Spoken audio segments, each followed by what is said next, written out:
Welcome to the Better Than Bitter Divorce Podcast, where we flip the script on divorce and show you how to have a more amicable divorce resolution. I'm your host, Tanya Licklider, a divorce coach, a certified life coach, and the mastermind behind the Better Than Bitter 5-step game plan course, where I help individuals build a pathway towards a more amicable divorce resolution.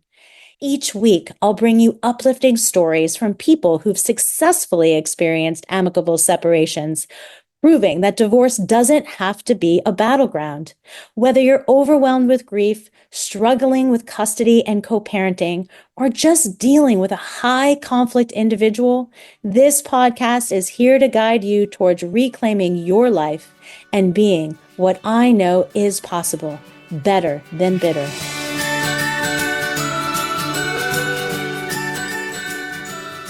Welcome to the Better Than Bitter podcast, episode number 14.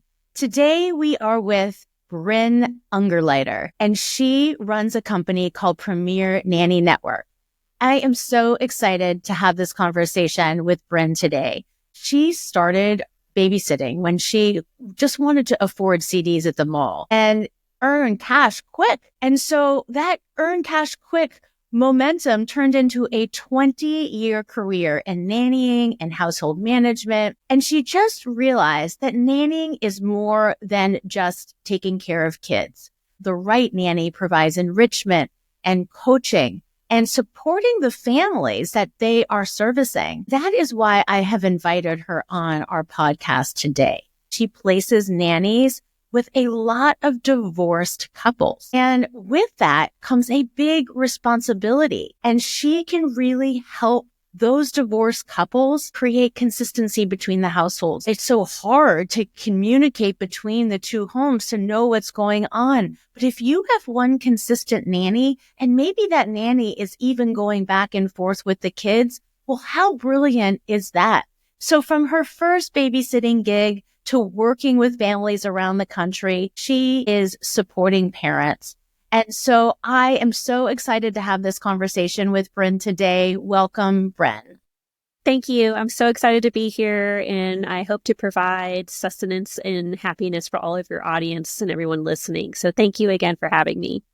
Yeah, so one of the most amazing things that I thought of when we first started talking is that you come from divorced family. You come from one, and you don't come from one that came with an amicable resolution. So if you don't mind sharing a little bit, because what I do love about this podcast is I do have people who came from tumultuous divorces, and the fact that they are servicing divorce because they don't want the children, or they don't want personally to have that effect on children moving forward. So they have dedicated their time and energy into giving people what they did not get. So if you don't mind talking about a little bit about what you had to go through as a kid, giving our audience some insight on what your parents could have done better.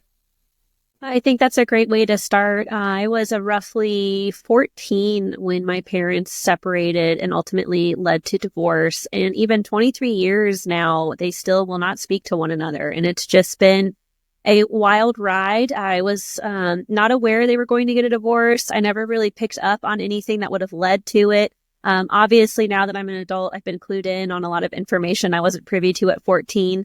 But I just remember it being happy family one night, and the next night I was told that, my parents were getting divorced, and it just really smacked me in the face. And I'm the youngest of 3. And the one thing I really noticed, and, I don't want to speak for my siblings, but the one thing I noticed is that we all kind of shifted into survival mode instead of thriving. And I felt like a giant shift happened for all 3 of us, where we were just excelling and growing and just really supported and shifted into this, oh my gosh, what do I need to do today? I'm in a different household. My dad ended up moving across the country with my now stepmom, and I lived in North Carolina with my mom. That's where I grew up, and my family, and then they divorced and my dad moved to Portland, Oregon. So I ended up going over there with him, and we would travel across the country multiple times a year to go visit my mom and go back and forth. And it was such a drain, and it was such a shakeup in my world as a teenager. And it really led me into a lot of self-discovery once I went into college and kind of trying to figure out, how am I in this survival mode and how can I get out of it? And it's not that my parents weren't supportive or loving or kind. Our family was such a rock before, and it kind of shifted everybody into being all over the place. We went from being a really hardcore team to being every man for themselves, it felt like. And it really pushed me to evaluate who I am, what I want to contribute to the world. And it really created a space for me in my nannying career to want to help families that were either going through divorce or talking about divorce because of my experience. And to anybody listening out there that's contemplating going into divorce or thinking about moving forward, I just want you to know that there's no right way to tell your children. No matter what you do, it's still going to offer changes into their world that they're not really going to know what to do with. And just hold on to that when you go through this process. And that's one thing I talk to a lot of parents about. There's no perfect way to tell your children you're going to be getting divorced. So just remember to take care of yourself. Yeah, I know. I didn't realize we actually had some additional similarities in our story because my father also moved across country and my mother lived in Connecticut. I was an only child. And my father moved to Colorado. And very similar to you, my parents seemed like they had a great marriage. They did things together. My mother had this kind of arts and crafts business that they would go to crafts fairs, and my dad would do all the woodworking and she'd do all the painting and the decorating. And everybody in our extended family thought this was like a match made in heaven. And then one day it wasn't. And my father had gotten a job opportunity to move to Colorado and my mother decided not to go. And so my dad took the job anyway. And so interestingly enough, the difference between where you felt like your life was in shambles, I thought that this was the greatest thing ever. Because none of my friends had ever been on an airplane. None of my friends got to ski in Vail, Colorado. None of my friends had different states that they were able to live in. So my parents must have done something that changed my mindset about the experience. Either that or I was who I am today and just a positivist and just looked at the glass half full and having gratitude for what I did have versus what I didn't have. And so maybe there was some light that was just shined on me, but we do have that in common. And the going back and forth, most people can't just take off and move to a new state anymore when you get divorced. It's not as easy when I was growing up, or sounds like when you were growing up, people just can't do that now. It's very hard to leave the state. So that's super interesting. So tell me a little bit more about that experience of living in a different state and with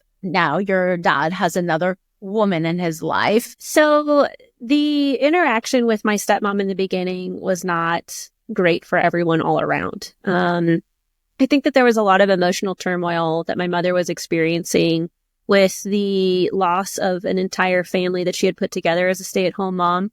And, my father is in a very high profession, very well known and, very prestigious. And I think that leading into that transition, it could have definitely been handled better. I do wish that there was a little bit more of an opportunity to have a conversation about introducing a new woman into our lives. It wasn't a smooth transition. There were a lot of fights, a lot of pushback, especially as a 14-year-old girl trying to find myself and now having some woman telling me that I'm grounded, that I had never been grounded before. And it was because I had gone from a friend's house in a neighborhood to another friend's house, which I did all the time in North Carolina, but I had no idea that was a new rule. So for me, it was a whole different household, a whole different set of rules. And I think that really weighed on myself in a lot of ways and really made me kind of hate myself because I wasn't the good kid that I had always been. And it wasn't that I wasn't being good. It's just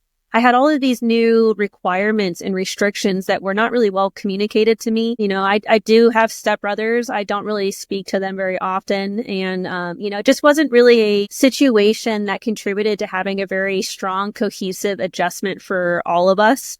And I think that, it's always easy to look back and go, oh, we could have done this differently or this differently. And, that's something that'll never happen. But for anybody out there that is contemplating divorce and introducing somebody new to your kids, I just suggest to kind of give it time. I mean, if you're going to be together the rest of your lives, what's the rush? Make sure your kids are feeling okay about the divorce before you go, hey, here's somebody new that's going to be telling you what to do. And because of my father's career and everything that he does, if you're listening, I love you, Dad. I think that she kind of took over the reins of the household to kind of be present since she wasn't as in a demanding position as him. And I think that was a really big opportunity for a lot of power struggles, especially because, my mom couldn't be there and she was going through her own things and realizing and mourning and grieving the loss of her whole entire family. So there's always a good in every situation. I moved out there with the idea of getting my license sooner, whereas in North Carolina, it was going to kind of be delayed based on getting my permit. And I really wanted to drive. Living with my dad in his house in Oregon, there was a pool and it was a great place. I could go to public school. I was in a private school in North Carolina. And, I was ready for an adventure and I was ready to take on shifting and moving across the country to kind of see what would be offered. And I think it was good and bad, just like every situation that we come across in life. I think that the involvement of my stepmom, although she was probably trying her best, I think that it could have been handled in such a better way. And allowing my dad to be the parent instead of trying to be that parent and not really knowing us, our history, how we had been raised. There were conversations putting my mother down because she really struggled with the loss of everything. I mean, I can only imagine now that I'm an adult how hard it was for her to have a bustling, chaotic household with children and activities and errands and cooking dinners to silence and being in a home by herself that she had to basically get rid of all of our entire childhood and move the house because my dad had already moved on. And I think there was a lot of heartbreak there. It's unfortunate that it happened, but it did turn me into the woman I am today. And I'm grateful for that.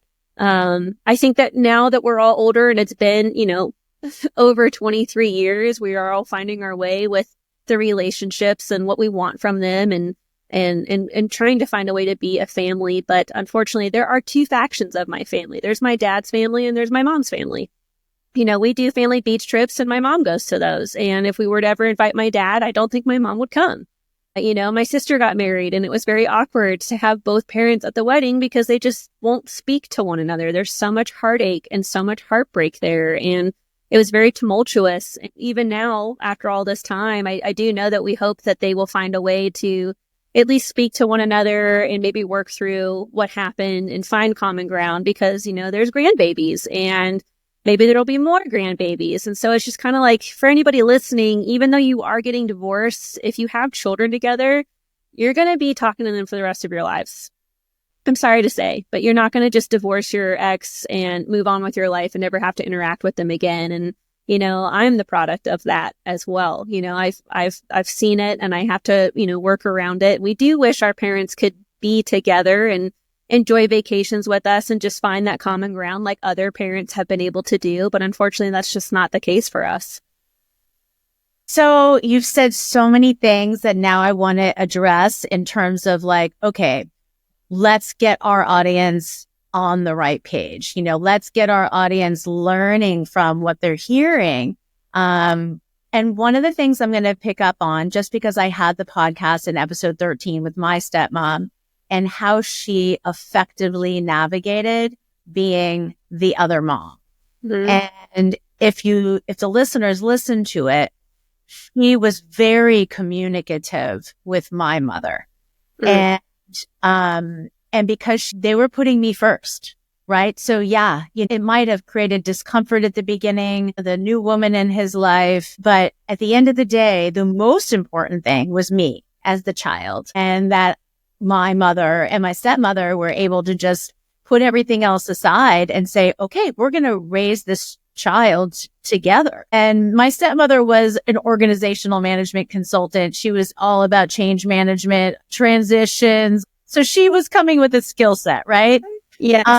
But what she said was that she was never the mother in terms of making the rules. She wanted to know what the rules were, at my mother's house. And then sometimes my mother would call her when she was stumbling on decision making.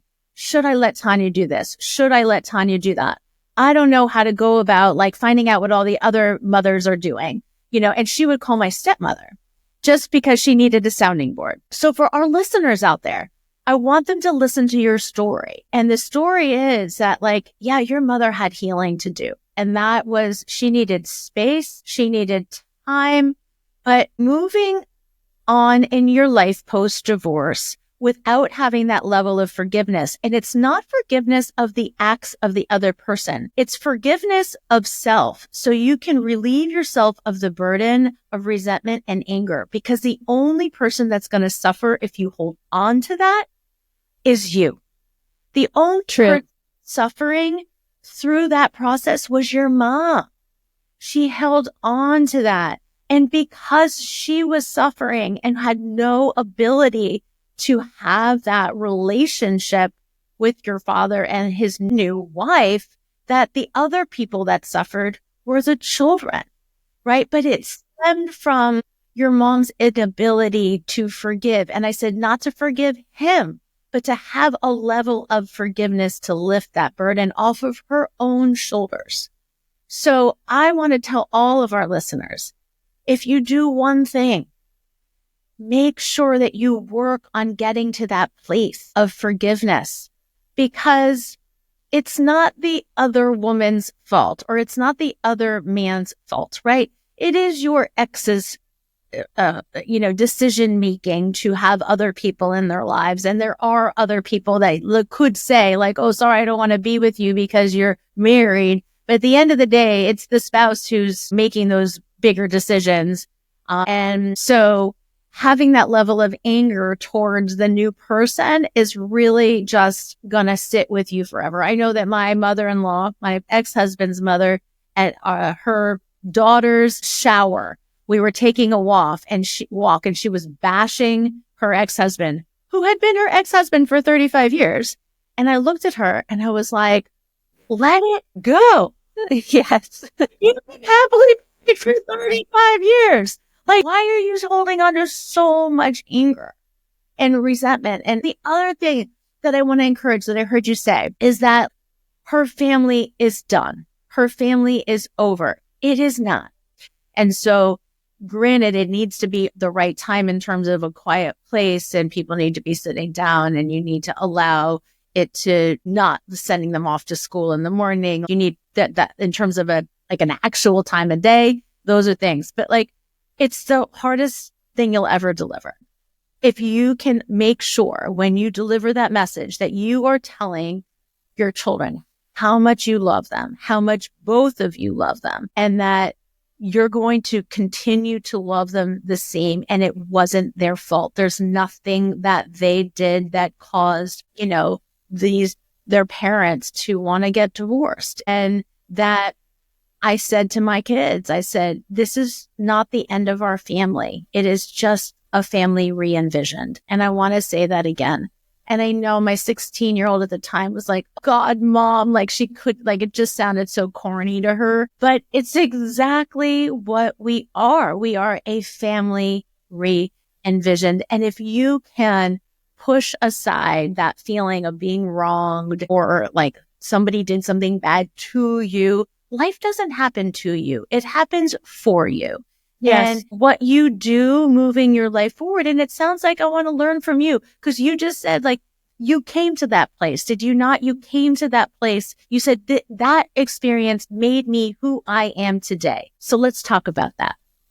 Absolutely. I mean, it was always an interesting, looking back on it, I've had many interesting conversations with my dad and stepmom that really, pushed me to figure out who I want to be as a person and how I want to treat people. And, now that I'm an adult, I've dated men with kids and, have had opportunities to potentially be a stepmom. And I remember looking back and going, I have so many examples of how I don't want to be, of how I choose not to move forward if this becomes more than just casual dating and having a great time. And I'm really grateful for all the experiences, just, good and bad. I think we can all sit and share that. And I think that, moving forward, I hope that whatever I contribute to families and children in the world, that it shows that, there's somebody out here that's genuine and I do care. And after everything that I've been through, I really resonate and hear a lot of children that I've talked to personally through nannying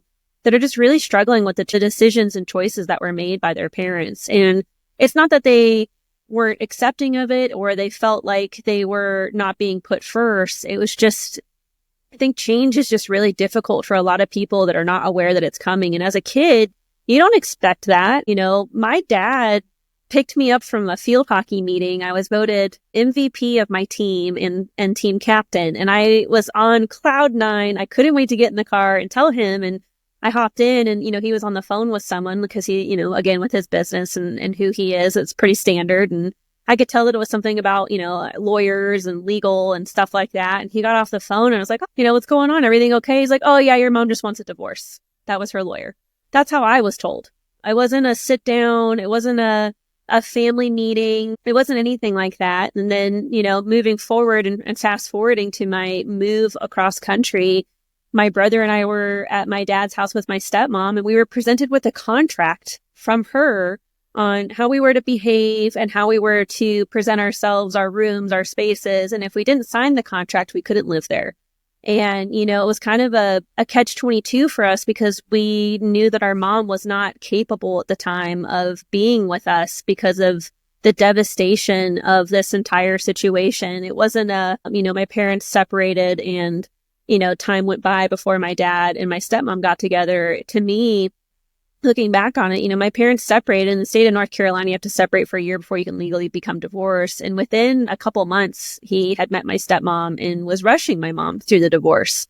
So it was a very, very tumultuous time. And especially on top of being a teenage girl, it was life shattering in so many ways to be trying to figure out who I am and be among my peers and not be weird or stand out in a way and kind of fit in, but also having to experience this background noise, if you will, of just insane change that I just didn't know what to do with at the time. And I think looking back on it, there were so many experiences that I had dealing with my mom, who was really heartbroken, and dealing with my dad, who was, happy and in love, and just kind of seeing that entire process go down that really made me become very tough and very mentally strong, because on many occasions I really did feel alone, even if I was in a bustling household with step siblings and a stepmom around, and my brother was there. My sister had already, gone to college. But at this time, I just remember being put in situations and having conversations that I just felt like were not only unfair to be coming from someone that didn't know our family, who didn't really know me, to being pushed to grow in places that I really felt like I needed more time to figure out who I was, if that makes sense. So I do want to make one big no-no to all of our listeners. Do not tell your kid in the car when she comes in from having a field hockey meeting that Yes. you're divorced. Yes. Yes. I coach a lot of parents, and I also have getting divorced, and I do hear lots of different stories on how people communicate with their children. And I do believe that you need to build the strength and courage to do it in partnership with your soon-to-be ex. And I really highly encourage everybody to do that. I have heard individuals say that they have individually had conversations with their children and they didn't come forward as in a unified front to deliver the message that had been thought through, written out, because kids not only need to know when you're telling them that you're getting divorced, but they need to know, at least for the immediate future, what does that mean for them?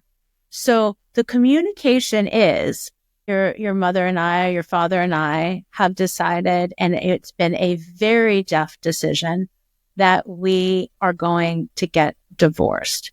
We love you guys so much, and we will do anything to make sure that this transition is as good as it can be, and that it has nothing to do with anything that any of you have done.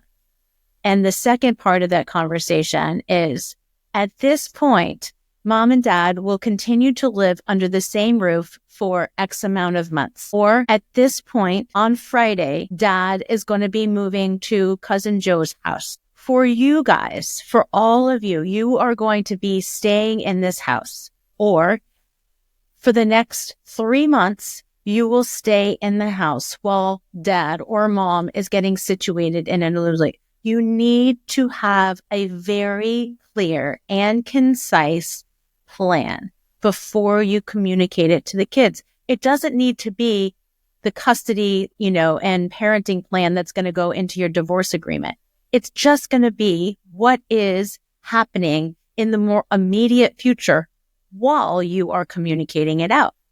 And how you can lean on a nanny is that if there is a separate household, stay consistent with your childcare. So let's talk about that, because I talk a lot in a lot of my coaching and in my course about creating social stories for younger kids, meaning that even having it drawn out, little stick figures or on a blackboard, this is where you're going this week, and being able to show the kids very visibly what the plan is. And if Brynn, as their babysitter that they've had all their lives and they're so connected to, is going to move back and forth with them to these homes, it creates stability. So let's talk a little bit more about, how you train your nannies, how you talk about consistency, even if it is not the nanny moving back and forth between homes, but maybe you're just in one home, and what you have been doing well in training your nannies to be a communicator to each of the different parents. So I think a lot of my growing into the woman that I am today comes back full circle to being a nanny to so many children that were experiencing inner turmoil like I did. I grew into a career unknowingly, started out buying CDs to becoming a consistent, supportive, loving, empathetic, wonderful person to just be around children that are navigating either loss of a parent or divorce, living in separate households, tumultuous relationships between their parents. And in that aspect, there are several instances where my involvement as a nanny and floating between households was truly beneficial for everyone, and primarily the children. For one example, I nannied for a family that was very much similar to my parents. They did not speak to each other, and when they did, it was very, very ugly, and you could tell that it just really weighed on the kids, and they didn't really want to interact with their parents when they had been interacting with one another. And their son left their soccer cleats at their dad's house, and he had a big game that day. And, I offered to come in a little bit earlier, and I contacted the ex-husband, and I just said, hey, so-and-so, your son left his cleats. I don't know if you're okay with your ex-wife going over there, but I'm going to assume you're not. And I was wondering if it'd be okay if I stopped by and grabbed those cleats on my way to the soccer game to pick him up for his game. And of course it was, yes, I don't want her at my house. I would much rather you go over there.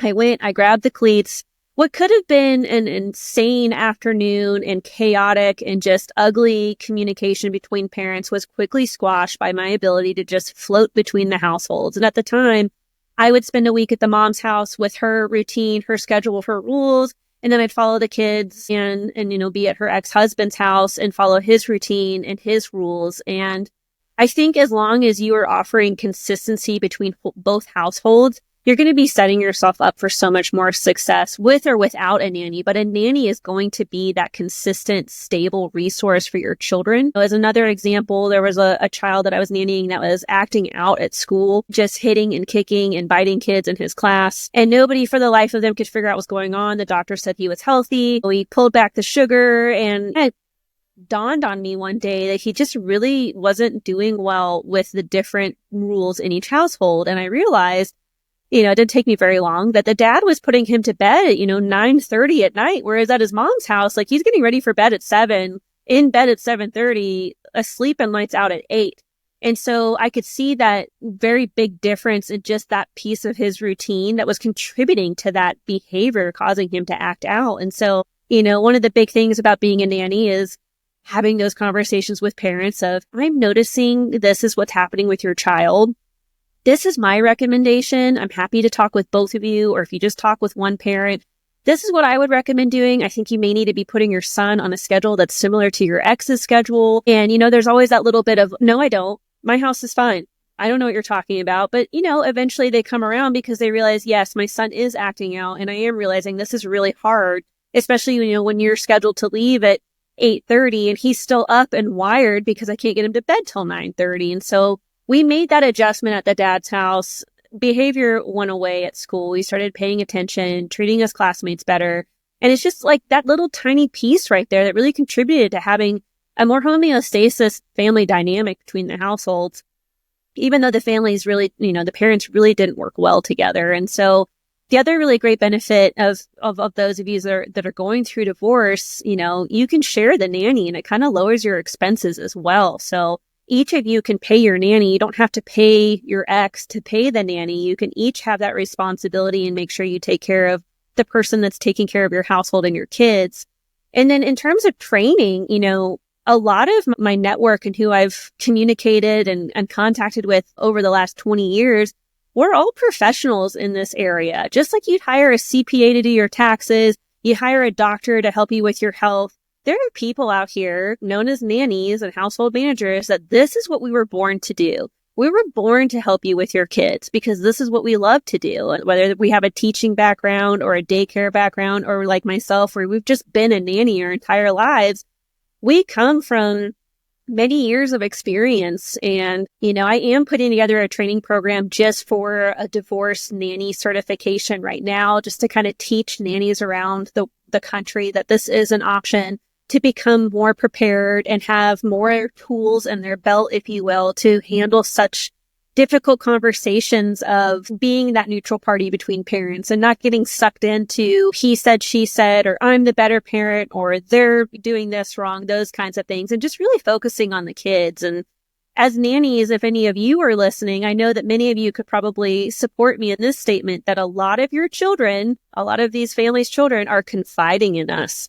They're talking to us about really big feelings and really big things that they are kind of too scared to talk to you about. I had a little girl, I used to take her family's dogs on walks, and she would join me every now and then. There was one walk in particular, she opened up to me and said, I'm just so sad about what's happening and my parents divorcing.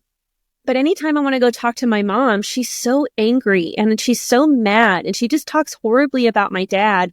Then I feel bad because those things she's talking about my dad, those are things that I do. These are things that I also, I may not be, an adult man, but also like I find myself sometimes maybe not sharing all of the truth like my dad does or whatever, she said in the time. But the point is she came to me and said, I'm scared.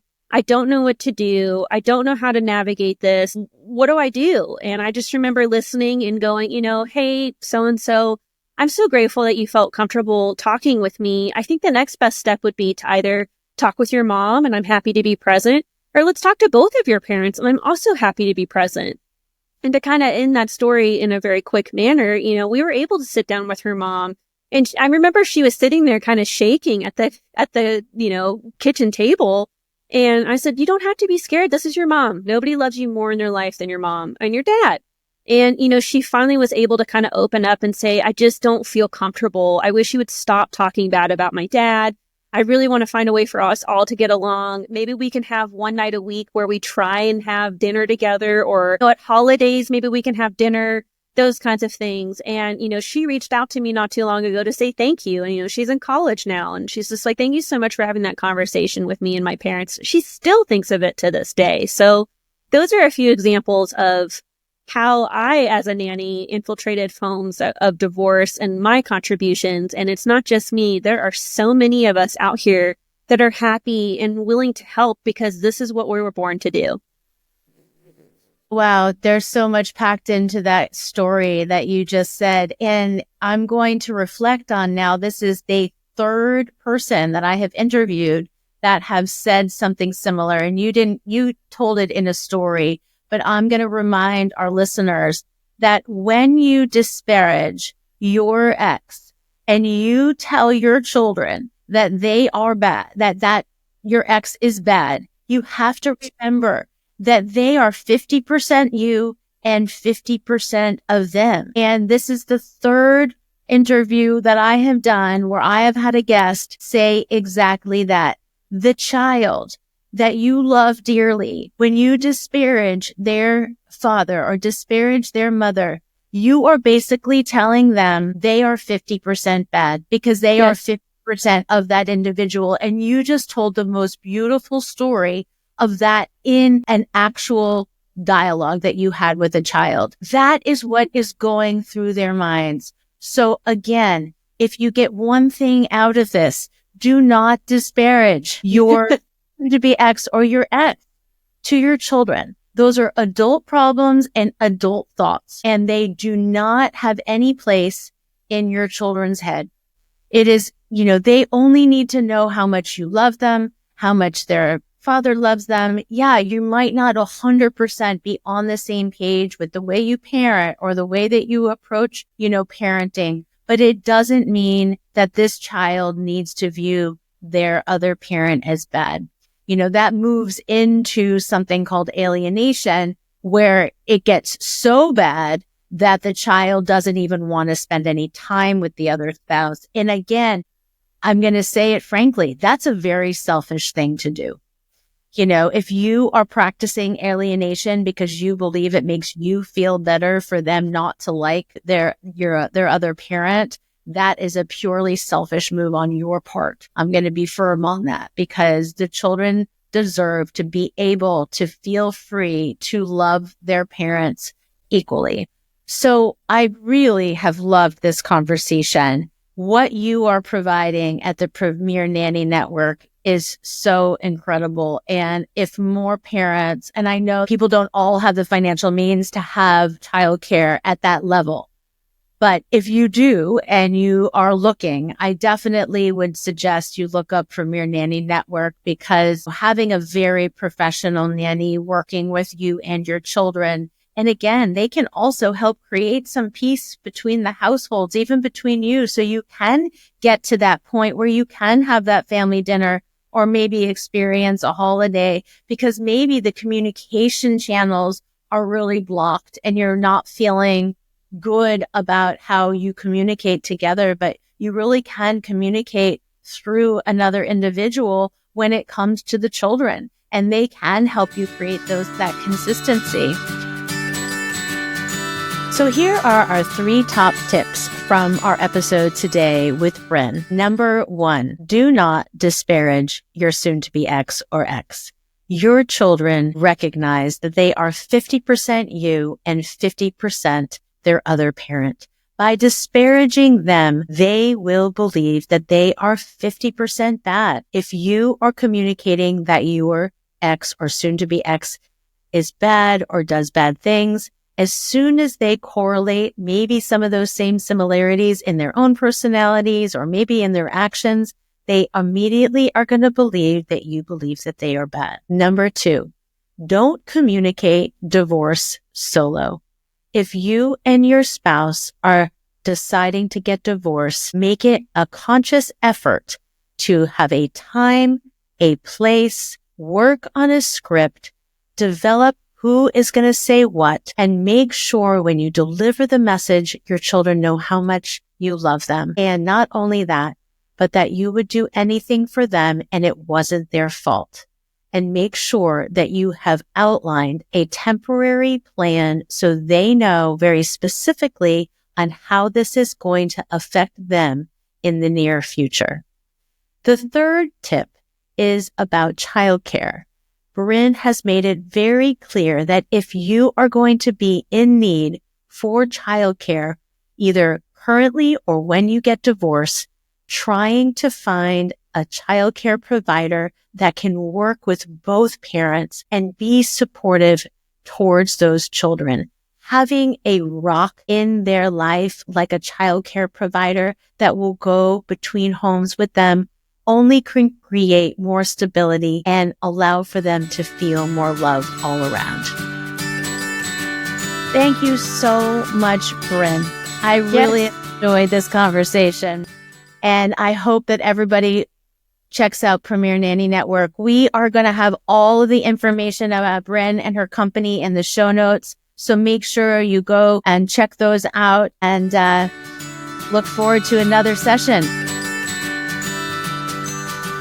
Thanks for tuning in to Better Than Bitter, Navigating an Amicable Divorce. Whether you are at the beginning of your divorce journey, midway through, or even done, we want the stories from our guests to give you hope that an amicable resolution is possible. If you'd like to dive deeper into today's episode, check out our show notes for a full transcript, reflections, and links to learn more about Better Than Bitter's coaching, courses, and how to connect with our fabulous guests. If you're ready for more support, you can head over to betterthanbitter.coach.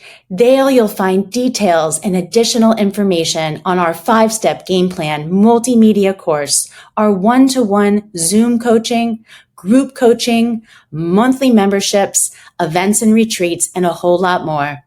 Plus, we've got a ton of free resources like our monthly newsletter, our private Facebook group, Instagram channel, and a library of articles and free webinars to help you along the way. When you go to our website, you'll be able to schedule a free 45-minute breakthrough call. Remember, we're here to help you reach an amicable resolution, find your courage, and believe in your brighter future. Because you know what? It is possible. At Better Than Bitter, we measure success by what we give and not by what we get. So let's change the divorce dialogue together. It's time to be better than bitter.